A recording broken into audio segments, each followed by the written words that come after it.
கல்யாணத்துக்கு போகலாமாங்க? கல்யாணத்துக்கு போறதுன்னா எங்க இருந்தா சந்தோஷம் வருதுன்னே தெரியாதுங்க. நெறைய சொந்தக்காரங்கள பார்க்கலாம். செம்ம ஜாலியா பேசலாம். விதவிதமா ட்ரெஸ் பண்ணிக்கலாம். நமக்கு பிடிச்ச மாரி சூப்பரா பூ கட்டி வச்சுக்கலாம். இதெல்லாம் தான் மைண்ட்ல தோணும் கல்யாணத்துக்கு போறதுனாவே. இன்னைக்கு வந்து பார்த்தீங்கன்னா, அக்காவோட மச்சாண்டார் பொண்ணுக்கு தாங்க கல்யாணம். நாள் விருந்துக்கும், ரிசப்ஷனுக்கும் போலான்னு தான் ரெடி ஆயிட்டு இருந்தேனுங்களா, ஊருக்கு போம்போது 2டே 2 சாரி மட்டும் எடுத்துட்டு போயிருந்தேனுங்க. ஒரு சின்ன வேலை இருக்குதுன்ட்டு அதுதான் கட்டுற மாரி ஆயிடுச்சு. தோட்டத்திலேயே வந்து பார்த்தீங்கன்னா, வாடாமல்லி பூ இருந்ததுங்களா, அந்த பூவோட குண்டு மல்லி வச்சு மாலை கட்டுற மாரி கட்டி, மதியம் வந்து விருந்துக்கு போட்டுட்டு போயாச்சுங்க. ஈவினிங் ரிசப்ஷனுக்கு வந்து பார்த்தீங்கன்னா, எப்படி தான் அப்படி பெர்ஃபெக்ட்டா சாரிக்கு மேட்சா பூ அமைஞ்சதுன்னே தெரியலைங்க. 2 கலர்ல வாடாமல்லி பூ கிடைச்சதுங்க.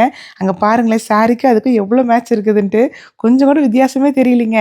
நான் என்ன பண்ணேன்னு பார்த்தீங்கன்னா, அது கூட ஜிப்ஸி பூ வச்சு நல்ல ஒரு சூப்பரான வேணி ரெடி பண்ணிட்டேனுங்க. கரெக்ட்டா ஒரு ஆர்ச் மாரி ரெடி பண்ணியிருந்தேன். ரொம்ப அழகா வந்திருந்ததுங்க. தங்கச்சி வந்து பார்த்தீங்கன்னா, பூ வந்து வெளியில பார்லர்ல தான் சொல்லியிருந்தாங்க. உங்களுக்கு வந்து நான் கட்டின பூ பிடிச்சிருக்கா? தங்கச்சி பூ பிடிச்சிருக்கா? அப்படின்னு சொல்லிட்டு, கண்டிப்பா சொல்லுங்க.